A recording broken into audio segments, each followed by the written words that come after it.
दोस्तों, आज दुनिया में एक नई तरह की जंग चल रही है और ये जंग तेल के लिए नहीं बल्कि बैटरी मिनरल्स के लिए हो रही है।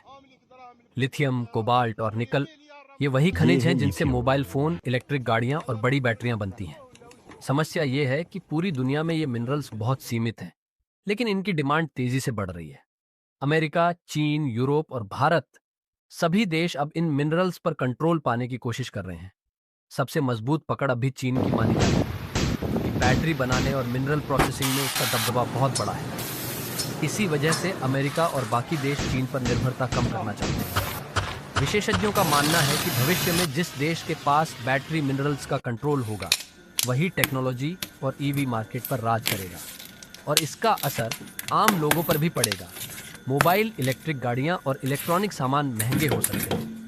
तो क्या आने वाले समय में असली जंग तेल की नहीं, बल्कि बैटरी मिनरल्स की